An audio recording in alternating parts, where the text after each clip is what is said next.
আজকে আমি তোমাদের ডিএনএ এর ভৌত গঠনটা নিয়ে আলোচনা করব। তোমাদের তো পঞ্চম অ্যাসাইনমেন্ট পেয়েছো নিশ্চয়ই তোমরা, জীববিজ্ঞান প্রথম পত্রে। তো যেহেতু ডিএনএ এর ভৌত গঠন আছে ওখানে, আমি আজকে ভৌত গঠনটা নিয়ে তোমাদের আলোচনা করব। ডিএনএ এর ভৌত গঠন জানতে হলে আমাদের প্রথমত জানতে হবে ডিএনএ এর মূল উপাদানগুলো। যদি ডিএনএ এর রাসায়নিক গঠন দেখা যায় কি কি পাওয়া যাবে, ডিঅক্সিরাইবোজ শর্করা, 5 কার্বন বিশিষ্ট একটা শর্করা, আর নাইট্রোজেন বেস কয় ধরনের? 4 ধরনের নাইট্রোজেন বেস, 2 ধরনের পিউরিন পিরিমিডিন। পিউরিন আবার দুটো, অ্যাডিনিন গুয়ানিন, আর পিরিমিডিন হলো 2টা, থাইমিন সাইটোসিন, আর থাকবে ফসফরিক অ্যাসিড। এখন এক অণু ডিঅক্সিরাইবোজ শর্করা, এক অণু নাইট্রোজেন বেস এবং এক অণু ফসফরিক অ্যাসিড মিলে গঠিত হয় একটি নিউক্লিওটাইড। এইভাবে আবার এই নিউক্লিওটাইড গুলো একটি আরেকটির সাথে যুক্ত হয়ে অসংখ্য নিউক্লিওটাইড মিলে তৈরি হয় কি একটি পলিনিউক্লিওটাইড। এই নিউক্লিওটাইড গুলো 2 ভাবে গঠিত হয়। এই ডিঅক্সিরাইবোজ শর্করার 1 নং কার্বনে সকল ক্ষেত্রেই 1 নং কার্বনে নাইট্রোজেন বেস যুক্ত থাকবে, কিন্তু কিছু ডিঅক্সিরাইবোজ শর্করার 3 নং কার্বনে ফসফরিক অ্যাসিড থাকবে, আর কিছু নিউক্লিওটাইডের 5 নং কার্বনে ফসফরিক অ্যাসিড যুক্ত থাকবে। তো একটা শর্করার 3 এবং 5 এর সাথে থাকবে ফসফরিক অ্যাসিড। এটা কিভাবে থাকবে আমি দেখাচ্ছি তোমাদের। এখানে দেখো, এই যে একটা পলিনিউক্লিওটাইড, এটা কিন্তু একটা পলিনিউক্লিওটাইড। দেখো এখানে একটা নাইট্রোজেন বেস, এই যে সুগারের সাথে একটি ফসফরিক অ্যাসিড যুক্ত হলো, সুগারের সাথে 5 নম্বর কার্বনে একটা ফসফরিক অ্যাসিড যুক্ত হলো। আবার দেখো পরবর্তী সুগারটার 3 নং এর সাথে এই একই ফসফরিক অ্যাসিডটি যুক্ত হয়েছে। বোঝা যাচ্ছে কি? এটা একটা সূত্র। এই যে এখান থেকে এটা একটা সূত্র, হ্যাঁ সূত্র বা তন্ত্রী বলতে পারো। এই যে এইটাকে, তো এই দেখো sugar phosphoric acid, sugar phosphoric acid, sugar phosphoric acid, এই যে সুগার ফসফরিক অ্যাসিড। বোঝা যাচ্ছে? এটা একটা সূত্র গঠন করেছে। কিভাবে? একটা সুগারের 5 নম্বর কার্বনের সাথে, এটা 5 নম্বর কার্বন, এর সাথে এই ফসফরিক অ্যাসিডটা যুক্ত হয়েছে। এই ফসফরিক অ্যাসিডটাই আবার পরবর্তী সুগারের 3 নং কার্বনের সাথে যুক্ত হয়েছে, 3-5-3-5, এভাবে একটা পলিনিউক্লিওটাইড গঠিত হয়েছে। ঠিক এর বিপরীতমুখী ভাবে আরেকটি পলিনিউক্লিওটাইড লাগবে ডিএনএ এর গঠন হতে হলে। দেখো এখানে এই যে এটি একটি সুগার। তোমরা কি কার্সরটা বুঝতে পারছো? আমি যে কার্সর দিয়ে দেখাচ্ছি, এটা একটা সুগার। এই সুগারের বুঝতে পারছো না? এইটা হলো 5 নম্বর কার্বনের সাথে এই গোল বৃত্তটা হলো ফসফরিক অ্যাসিড। আর এই দেখো এখানে 3-5-3-5, এখানে আবার উঠে গেছে। তাহলে একটার বিপরীতমুখী না, দুটো পলিনিউক্লিওটাইড এখানে তোমরা দেখতে পাচ্ছ এবং একটি অপরটির বিপরীতমুখী। এখন এই ডিএনএ এর সূত্র গঠন করতেছে সুগার ফসফরিক অ্যাসিড, সুগার, এটা হলো সূত্র।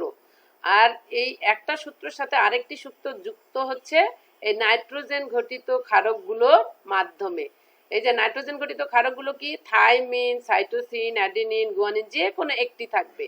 একটি নিউক্লিওটাইডের সাথে যে কোনো একটি থাকবে। একটি নিউক্লিওটাইডকে বলা হয় মনোনিউক্লিওটাইড। এগুলো তোমাদের পূর্বের পড়াশোনা এগুলো জানো। আজকে আমরা ভৌত গঠন পড়ব, সে কারণে আমি পূর্ব থেকে একটু আলোচনা করতেছি। তো এখন দেখো দুটো নিউক্লিওটাইড, পলিনিউক্লিওটাইড, এই নাইট্রোজেন ঘটিত ক্ষারকগুলোর মাধ্যমে যুক্ত হবে। কিভাবে? আমরা এই দিকে আরেকটা চিত্র দেখি। দেখো এই যে একটা সূত্রক, দুটা সূত্রক যুক্ত হলো কিসে? এই যে থাইমিনের সাথে অ্যাডিনিন 2টা বন্ধনী দ্বারা, হাইড্রোজেন বন্ধনী দ্বারা যুক্ত হয়েছে, আর সাইটোসিনের সাথে গুয়ানিন 2টা হাইড্রোজেন বন্ধনী দ্বারা যুক্ত হয়েছে। এটা একটা সরল চিত্র, একটা ডিএনএ সরল চিত্র এখানে দেয়া আছে। এটি একটি পূর্ণাঙ্গ ডিএনএ, যার দেখো থাইমিনের সাথে অ্যাডিনিন, সাইটোসিনের সাথে গুয়ানিন। এই একটা সরল চিত্র আমরা আরো সহজভাবে দেখি। এখানে দেখো আরো সহজভাবে দেখাচ্ছি আমি। এই যে লম্বা বাঁশের মতো একটা লাঠি দেখতে পাচ্ছ না? এইটা হলো তোমার ফসফেট আর সুগারের সূত্র। এটা এই লম্বা লাঠিটা হলো ফসফেট, লম্বা ভাবে এখানে দেখানো হয়েছে। এটা হলো ফসফেট আর সুগার, ফসফেট সুগার, ঠিক আছে। নিচেও তাই, ফসফেট সুগার এপাশে, ঠিক আছে। এখন এই যে একটা দণ্ড দেখতে পাচ্ছ, লাল রঙের দণ্ড, এই যে আকাশি রঙের, সবুজ রঙের, প্রত্যেকটা এক একটা নাইট্রোজিনাস বেজ। এটি একটা নাইট্রোজিনাস বেজ, এটি একটা, আবার এ পাশেও একটা। এগুলো পরস্পর যুক্ত হয়ে, এটাকে যদি আমরা কি বলি, একটা সিঁড়ি বলতে পারবো না, সরল একটা সিঁড়ি বা মই। তোমরা তো অনেকেই দেখেছো মই, দেখোনি? এই মই মই মনে হচ্ছে না? এটা এই মাঝখানের এগুলো কি ধাপ? জি ম্যাডাম। মাঝখানের এগুলো ধাপ। এই ধাপগুলো হচ্ছে নাইট্রোজিনাস বেস বা নাইট্রোজেন ঘটিত ক্ষারক। আর এই যে সিঁড়ির যে মূল স্তম্ভটা, এটা হচ্ছে সুগার আর ফসফেট মিলে এটা হয়েছে। এখন একটা আমরা একটু পার করে চলে গেছি আগের ইয়াতে, এইটাতে দেখো এই সিঁড়িগুলো ওখানে আমরা সরল ভাবে দেখেছিলাম, আসলে কিন্তু ডিএনএ ওভাবে সরল সোজা ভাবে থাকে না, ডিএনএ অবস্থান করে এভাবে পেঁচানো ভাবে। ওই সিঁড়িটাকে জাস্ট দেখো এখানে কি হয়েছে, একটু পেঁচায় গেছে না? এটাই হলো ডিএনএ, এটাই হলো ডিএনএ এর ভৌত গঠন। এখন আমরা এই ডিএনএ এর ভৌত গঠনটা, সর্পিলাকার, হ্যাঁ সর্পিলাকার, এই তো পেঁচানো বা সর্পিলাকার। এই ডিএনএ এর ভৌত গঠন সম্পর্কে ইতিপূর্বে বিভিন্ন বিজ্ঞানীরা বিভিন্ন তথ্য দিয়েছেন। সব তথ্য যাচাই বাছাই করে সবগুলো নিয়ে যে সর্বাধিক গ্রহণযোগ্য যে মডেল, সেটি হচ্ছে ওয়াটসন ও ক্রিকের ডাবল হেলিক্স মডেল। ডিএনএ এর ভৌত গঠন বলতে মূলত এই ওয়াটসন ও ক্রিকের ডাবল হেলিক্স মডেলটিকেই ধরা হয়। তো আমরা এই ডিএনএ ওয়াটসন ক্রিক এর মডেলটি আমরা এখানে দেখব এবং আলোচনা করব। তোমরা একটু মনোযোগ দিয়ে দেখো, এখানে আমি বুলেট ফর্মে ওয়াটসন ক্রিকের ডাবল হেলিক্স মডেল একেবারে বুলেট ফর্মে কিছু পয়েন্ট নিয়ে এসেছি। তার আগে তোমাদের বইয়ে যে চিত্রটি আছে সেই চিত্রটা তোমরা দেখো। এখানে এই যে দেখো, আমি এই আড়াআড়ি ভাবে তোমাদের দেখাইছিলাম, সেটা ছিল এই এবার লম্বা লম্বি ভাবে দেখো। এই যে সূত্র একটা, এটা কি ফিতার মতো একটা সূত্র না? এইটা হলো সুগার ফসফেটের একটা সূত্র, আর এই দিক থেকে আরেকটা সূত্র এসেছে, দেখেছো পেঁচানো? এই যে পেঁচানো আরেকটা সূত্র সর্পিল আকারে এসেছে, এটা হলো সুগার আর ফসফেটের সূত্র। আর মাঝখানে যে ডট ডট ডট ডট করে দেওয়া আছে, এগুলো হলো নাইট্রোজেন ঘটিত ক্ষারক। দেখো সুগার ফসফেট, সুগার ফসফেট, হ্যাঁ এসপি এসপি এসপি করে দেওয়া আছে। আর মাঝখানে যে ধাপগুলো, যে adenine thymine, thymine adenine cytosine, guanine guanine cytosine. পানি দাও তো। এখন ওয়াটসন ক্রিক, আচ্ছা ওয়াটসন ক্রিক কি করলেন ওনারা, কিছু তার, তারপর শীট, তারপর স্ক্রু, বল্টু, এগুলো দিয়ে একটা ডিএনএ সমস্ত গঠন যাচাই বাছাই করে একটা মডেল প্রদান করলেন। সেই মডেলটা এই ধরনের, মডেলের একটি চিত্র হলো এই ধরনের। আমরা সেই মডেলটা নিয়ে এখন আলোচনা করব। আচ্ছা ওয়াটসন ক্রিক এর মতে ডিএনএ অণুটা হলো দ্বিসূত্র, অর্থাৎ দুটি সূত্র বিশিষ্ট, এক সূত্রকও নয় আবার তিন সূত্রকও নয়। এটি হলো কি দ্বিসূত্র, অর্থাৎ দুটি সূত্র থাকবে। ডিএনএ এর গঠনে দুইটি সূত্র থাকবে এবং দুটি সূত্র এই সূত্র, হ্যাঁ দুইটি সূত্র থাকবে। সূত্র দুটির যে বিন্যাস বা সজ্জা কিভাবে সজ্জিত হবে, এগুলো ডান দিক থেকে বামে ঘুরানো বা পেঁচানো সিঁড়ির মতো। তোমরা যারা ওই যে ইয়েতে গেছো মনে হয় অনেকেই, তাজহাটের জমিদার বাড়িতে গেছো না? অনেকেই গিয়েছো হয়তো বা, ওখানে দেখবে একটা পেঁচানো সিঁড়ি আছে। হ্যাঁ ঠিক ওই ধরনের পেঁচানো সিঁড়িগুলো যেরকম থাকে, যে রেলিং, সিঁড়ির যে রেলিং যেটা ধরে তোমরা ধাপ দিয়ে উঠবা, সিঁড়ির ধাপগুলো, ঠিক এই যে সূত্র দুটি হচ্ছে রেলিং এর মতো। আর মাঝখানে যে নাইট্রোজেন বেস গুলো, নাইট্রোজেন এগুলো এগুলো হচ্ছে সিঁড়ির ধাপগুলো। তাহলে ডিএনএ ওয়াটসন ক্রিক এর মতে ডিএনএ হবে দ্বিসূত্রক, এক বা তিন সূত্রক নয়, এবং এই সূত্র দুটি ডান দিক থেকে বাম দিকে পেঁচানো, ডান দিক থেকে বাম দিকে ঘুরানো বা পেঁচানো, হ্যাঁ। এবং এই ইয়াটাকে বলা হচ্ছে কি ডাবল হেলিক্স। এই যে দ্বি সূত্রটা, এটিকে বলা হচ্ছে ডাবল হেলিক্স। তারপরে কি হলো, সূত্রের অবস্থান। এই সূত্রগুলো কিভাবে অবস্থান করবে? এই সূত্র দুটি সম দূরত্বে অবস্থান করবে এবং পরস্পর বিপরীতমুখী। এর অবস্থান হলো এই একটা সূত্র থেকে আরেকটা সূত্রের অবস্থান, এই সূত্র থেকে এই সূত্রের অবস্থান সম দূরত্বে। যত দূরেই যাক না কেন, এই জায়গায় যদি মাপি, এই যে যেখানেই মাপি না কেন, যদিও পেঁচানো ভাবে এগুলো অবস্থিত, কিন্তু এগুলো সম দূরত্বে সূত্র দুটি অবস্থান করবে। আমরা এর আগের যে স্লাইডটা ছিল, সেই স্লাইডটার চিত্র একটু দেখলে মনে হয় তোমরা ক্লিয়ার হবা। তা যাই হোক, ওটা আমরা আর ওখানে ফিরে যাচ্ছি না। এই সূত্র থেকে এই সূত্রের অবস্থান সমান। এই দু সূত্র থেকে একটা সূত্র থেকে আরেকটা সূত্রের অবস্থান হবে সমান, এবং এরা পরস্পর বিপরীতমুখী। পরস্পর বিপরীতমুখী আমি তোমাদের দেখাইছিলাম কিভাবে, যে একটা সুগারের 3 নম্বর কার্বনে যদি ফসফেট থাকে, অপর সুগারের থাকে 5 নম্বরে। এইভাবে একটি 5-3 মুখী হয়ে নিচের দিকে নেমে গেছে, আরেকটি আবার 3-5 মুখী হয়ে উপরের দিকে উঠে গেছে সূত্র দুটি। তাহলে কি এগুলোর পরস্পর বিপরীতমুখী নয়? অবশ্যই সূত্র দুটি থাকবে পরস্পর বিপরীতমুখী। একটি হবে 5-3 মুখী এবং অপরটি হবে 3-5 মুখী। ঠিক আছে? তবে সূত্র দুটি যখন তোমরা এরপরে তোমাদের পড়ানো হবে ডিএনএ রেপ্লিকেশন, অর্থাৎ একটা ডিএনএ থেকে দুটো ডিএনএ হবে। যখন ডিএনএ রেপ্লিকেশন হয় তখন সেটার বৃদ্ধি সবসময় 5 থেকে 3-এর দিকে যায়।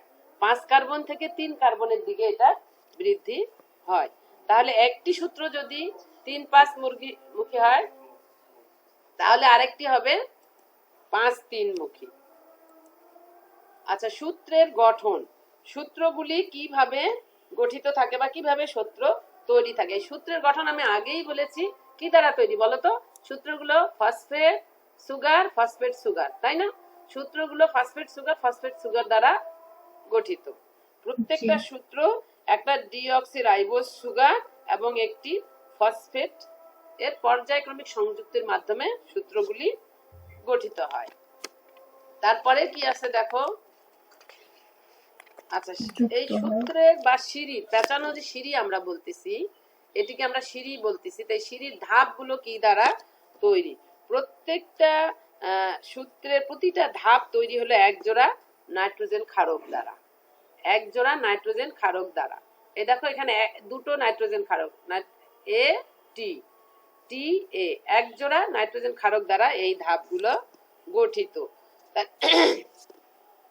এবং এ এর সাথে অবশ্যই টি থাকবে আর সি এর সাথে থাকবে জি।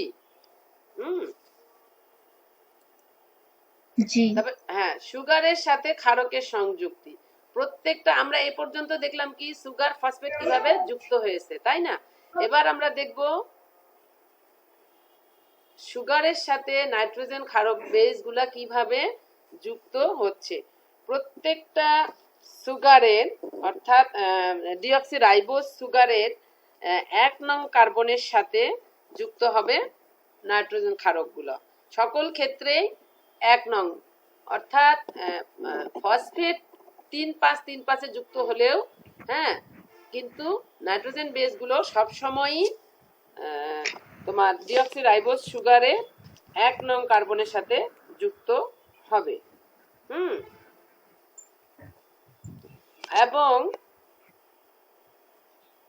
এবং একটি ক্ষারকের সাথে অ্যাডেনিনের সাথে থাইমিন আর সাইটোসিনের সাথে গুয়ানিন সংযুক্ত হবে।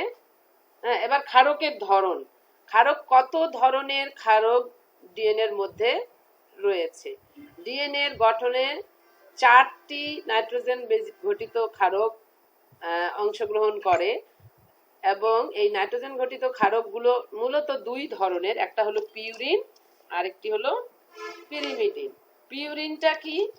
পিউরিন হলো অ্যাডেনিন, থাইমিন আর সাইটোসিন গুয়ানিন হলো পিরিমিডিন। তাহলে এই 2 ধরনের নাইট্রোজেন ঘটিত ক্ষারক অর্থাৎ 4টি নাইট্রোজেন ক্ষারক এর মধ্যে অংশগ্রহণ করে। অ্যাডেনিন, গুয়ানিন, থাইমিন, সাইটোসিন থাকে। এখন অ্যাডেনিনের সবসময় অ্যাডেনিন থাইমিনের সাথে যুক্ত হয়, অর্থাৎ অ্যাডেনিনের সম্পূরক ক্ষারক হলো থাইমিন। এবং এটি দুইটি নাইট্রোজেন হাইড্রোজেন বন্ধনের কথা আমরা আরো পরে আসি। আচ্ছা, গুয়ানিনের সম্পূরক ক্ষারক হলো কি? সাইটোসিন।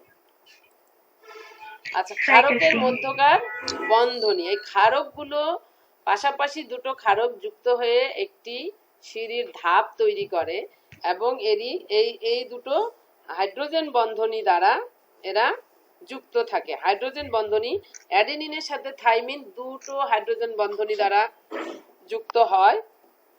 অ্যাডেনিন থাইমিন অথবা থাইমিন অ্যাডেনিন যেদিক দিয়ে হোক না কেন, দুটো হাইড্রোজেন বন্ধন দ্বারা। আর সাইটোসিনের সাথে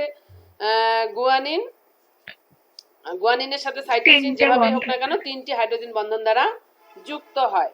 আচ্ছা, তাহলে সিঁড়ির ধাপগুলো হবে এ ডাবল বন্ড টি আর C double bond C triple bond G, অথবা জি ট্রিপল বন্ড সি, অথবা টি ডাবল বন্ড জি, অথবা টি ডাবল বন্ড এ। হ্যাঁ, এই চারটা ধাপ এখানে থাকবে। ঠিক আছে, এখন এই বন্ধনীগুলো হবে কি? হাইড্রোজেন বন্ধন। ঠিক আছে, এখন দেখো যে কিসে কিসে দুটো তিনটে বন্ধনী কিসের কিসের সাথে হচ্ছে। আচ্ছা, আমরা আরো পরে চলে যাই। এরপরে চলে দেখো এক্স রে ক্রিস্টালোগ্রাফির মধ্যে।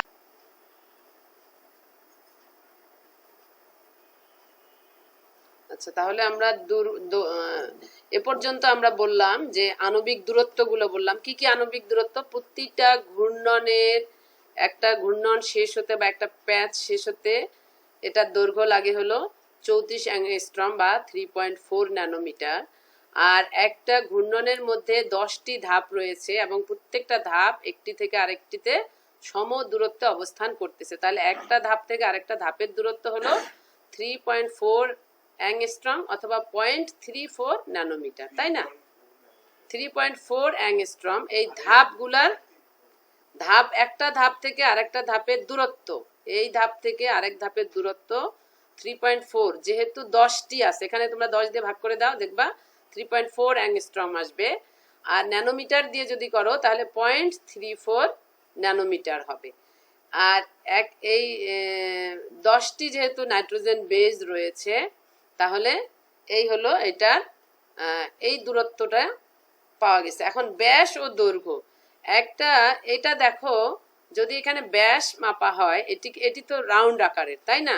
তো এটার ব্যাস নিলে হবে, এর ব্যাস হবে 20 অ্যাংস্ট্রম বা 20 অ্যাংস্ট্রম, 20 অ্যাংস্ট্রম। হ্যাঁ, 2 ন্যানোমিটার। হ্যাঁ, 2 ন্যানোমিটার এটার, এখান থেকে এ পর্যন্ত। তারপরে দেখো দৈর্ঘ্য কিন্তু প্রজাতি ভেদে এই ডিএনএর দৈর্ঘ্য ভিন্ন হতে পারে। হ্যাঁ, সমস্ত প্রজাতির যে একই দৈর্ঘ্যের ডিএনএ থাকবে তা নয়, প্রজাতি ভেদে দৈর্ঘ্য ভিন্ন ভিন্ন হতে পারে। আচ্ছা, প্রতিটি ঘূর্ণনে এই যে একটা প্যাচ, এখানে যে একটা প্যাচ গেল, এই প্যাচটা একটা প্যাচ শেষ হতে গিয়ে প্রত্যেক প্যাচেই বাইরের দিকে একটা গভীর খাস, একটা অগভীর খাস তৈরি করে। এই যে এটা একটা গভীর খাস আর এখানে একটা অগভীর খাস। একইভাবে এই অপোজিট পাশেও একটা গভীর খাস, একটা অগভীর খাস সৃষ্টি করে এই ডিএনএ গঠনের ক্ষেত্রে। আচ্ছা, তারপরে দেখো কি আছে, প্রতিটি ঘূর্ণনে মনোনিউক্লিওটাইডের সংখ্যা। আচ্ছা, তোমরা নিজেরাই হিসাব করে বলতে পারবা যে কয়টি মনোনিউক্লিওটাইড হবে। একটা প্যাচ সম্পূর্ণ করতে, হ্যাঁ শোনো, একটা প্যাচ সম্পন্ন করতে নাইট্রোজেন জোড় থাকে কয়টা? 10টা, তাই না? 10টা থাকে। আর একটা নাইট্রোজেন বেস সুগার ফসফেট মিলে একটা মনোনিউক্লিওটাইড। তাহলে এই যদি 10টা ধাপ থাকে তাহলে প্রতিটা ধাপে কয়টা? 2টা নিউক্লিওটাইড না? এখানে একটা মনোনিউক্লিওটাইড, এখানে একটা, তাহলে 10 দুগুণে কয়টা হবে? 10 দুগুণে 20টা। তাহলে মনোনিউক্লিওটাইডের সংখ্যা হবে 20টি অথবা 10 জোড়া। যদি জোড়া দিয়ে বলো তাহলে 10 জোড়া। যেহেতু 10টি ধাপ থাকে, প্রত্যেকটা এক একটা মনোনিউক্লিওটাইড হচ্ছে একটা নাইট্রোজেন বেস দিয়ে, আর জোড়া যখনই আমরা হিসাব করবো তাহলে ডবল হয়ে যাচ্ছে, তাহলে 10 জোড়া অথবা 20টি, তাই না? বোঝা গেছে কি? আচ্ছা, এখন দেখো হ্যাঁ। প্রতিটি ঘূর্ণনে হাইড্রোজেন বন্ধনের সংখ্যা কতটি? তাহলে 10টি এরকম আমাদের ধাপ থাকে। একটা ধাপে যদি থাকে দুটো হাইড্রোজেন বন্ধনী, পরের ধাপেই থাকবে কি 3টে। আচ্ছা, আর একটা আমার মানে তথ্য তোমাদেরকে দেয়া হয়নি, একটা তথ্য আমি মনে হয় মিস করে গেছি। সেই তথ্যটা হচ্ছে কি, যে দেখো এই অ্যাডেনিন থাইমিন, এই জোড়া অ্যাডেনিন থাইমিনের সাথে যুক্ত থাকে আর সাইটোসিন গুয়ানিনের সাথে যুক্ত থাকে। যতটা অ্যাডেনিন থাইমিনের সংখ্যা থাকবে, জোর থাকবে, ততটাই কিন্তু সাইটোসিন গুয়ানিনের জোর থাকবে। একটি ডিএনএর গঠনে যতটি অ্যাডেনিন থাকবে ততটি সাইটোসিন থাকবে, আবার যতটি থাইমিন থাকবে ততটি গুয়ানিন থাকবে। এই দুটোর পরিমাণ সম পরিমাণে থাকবে। তাহলে সমান থাকলে আমরা কি জানি, যে অ্যাডেনিন থাইমিনের সাথে ডাবল বন্ড সৃষ্টি করে, কিন্তু সাইটোসিন গুয়ানিনের সাথে ট্রিপল বন্ড সৃষ্টি করে, তাই না? তাহলে ডাবল বন্ড যদি থাকে 5টি, তাহলে ট্রিপল বন্ড থাকবে 5টি, 10টি ধাপের মধ্যে, তাই না? তাহলে 5 5 5 কত? 5 5 তোমার 25, আর 5 দুগুণা সরি 3 5 তিনটা থাকবে, 3 5 15, আর 5 দুগুণা 10, 15 আর 10 মিলে বন্ধন কয়টা থাকবে? 25টা থাকবে। আমি মানে আর একবার বলি, হ্যাঁ আর একবার বলি, একটু মনোযোগ দিয়ে শোনো। তাহলে দেখো একটা ঘূর্ণনে থাকবে ধাপ 10টা। আর আমরা এর আগে যে একটা তথ্য তোমাদের দেয়া হয়নি, সেটি হলো যতটি অ্যাডেনিন থাকবে ততটি সাইটোসিন থাকবে, আবার যতটি থাইমিন থাকবে ততটি গুয়ানিন থাকবে। অর্থাৎ সাইটোসিন গুয়ানিনের যে জোর, এই জোর যদি থাকে 5টা এই 10-এর মধ্যে, তাহলে অ্যাডেনিন থাইমিন জোরের সংখ্যা থাকবে 5টি। বুঝছো? তাহলে একটা ঘূর্ণনে এই অ্যাডেনিন গুয়ানিনে 3টি হাইড্রোজেন বন্ধন আছে, তাহলে 3 5 15, আর এখানে আছে 5টা থাইমিন, থাইমিন অ্যাডেনিন অথবা থাইমিন অ্যাডেনিন থাইমিনের বন্ড আছে, দুটো করে আছে এখানে। তাহলে 5 দুগুণা 10, 10 আর 15 হলো কি 25টি। তাহলে প্রতিটি ঘূর্ণনে হাইড্রোজেন বন্ধনের সংখ্যা হবে 25টি। এটা কি বোঝা গেছে? বুঝতে পেরেছো? জি ম্যাম। হ্যাঁ হ্যাঁ, আমি এখন তোমাদের, আর এটার আণবিক ভর হবে তোমার 10 10 টু দি পাওয়ার 6 থেকে 10 to the power 10 to the পাওয়ার 6 থেকে 10 টু দি পাওয়ার 9 থাকবে এর ডালটন। হ্যাঁ, তাহলে এই হলো একটা ডিএনএ ভৌত গঠন। আমি তোমাদের এই যে হাইড্রোজেন বন্ডগুলো কিসের কিসের সাথে হচ্ছে, এই সাইটোসিন গুয়ানিনের মধ্যে 3টি হচ্ছে, থাইমিন অ্যাডেনিনের মধ্যে আবার 2টি হচ্ছে। কেন হচ্ছে, কিভাবে হচ্ছে, ওইটা একটু দেখাই এখানে। দেখো এই চিত্রটা তোমাদের বইয়েই আছে। দেখো থাইমিন আর অ্যাডেনিনের সাথে বন্ড তৈরি করতে, সেখানে অক্সিজেন, অক্সিজেনের সাথে একটা হচ্ছে কি হাইড্রোজেন নাইট্রোজেন বন্ড, ও এইচ এন এর বন্ড একটা হচ্ছে, আর একটা হচ্ছে এইচ এন এর মধ্যে এনএইচ এন, এনএইচ এন ও এনএইচ, এই দুটো বন্ড এখানে হচ্ছে। তাহলে দুটো হচ্ছে, তাহলে থাইমিন অ্যাডেনিনের মধ্যে কি কি আছে? ও এনএইচ আর এনএইচ এন। এখানে দেখো 3টা আছে, এনএইচ ও, হ্যাঁ এনএইচ ও একটা, তারপরে এন এইচ এন আর O H N. O H N কিন্তু এই যে এখানেও আছে ও এইচ এন, হ্যাঁ N H N, N H N এটাও আছে, কিন্তু এইটা নাই, এন এইচ ও এই জিনিসটা এখানে নাই। এখানে ও যদিও আছে, এই থাইমিনের মধ্যে ও আছে, কিন্তু এই জায়গায় এইচ এন নাই। ঠিক আছে, যে কারণে এখানে দুটো বন্ড হচ্ছে আর এখানে 3টা বন্ড হইতেছে। বুঝতে পেরেছো? আর একটা আমি এটা তোমরা যখন রেপ্লিকেশনটা পড়বা, যে ডিএনএ কোন দিকে কোন মুখে যাচ্ছে, এই যে সূত্রটার গঠন কোন মুখে যাচ্ছে, সব সময় 3 কার্বনের দিকে যায়। এই যে 5-3-এর দিকে এটা যাচ্ছে না, 3 অভিমুখে যাচ্ছে। এই দেখো উপরের দিকে 3, আবার এইখানেও তাই, উপরের দিকে 3, সবসময় 3 অভিমুখে এই স্ট্র্যান্ডগুলো বৃদ্ধি ঘটে। এটা আমরা যখন ডিএনএ রেপ্লিকেশন পড়ব তখন আমরা পড়ব। তাহলে ডিএনএর ভৌত গঠন যদি আমরা এক বাক্যে বলি, যে তাহলে কি আসবে, যে 2টি ডিঅক্সিরাইবোজ পলিনিউক্লিওটাইডের সূত্র বিপরীত মুখে পরস্পর সংযুক্ত হয়ে একটি দ্বিসূত্রক ডিএনএ অণু গঠন করে। অণুটি পেঁচানো সিঁড়ির মতো থাকে বা প্যাঁচালো সিঁড়ির মতো বিন্যস্ত থাকে। এখন আমরা মনে হয় মোটামুটি ডিএনএর ভৌত গঠনটা দেখলাম। তোমাদের এখন আমি ওই প্রশ্নটা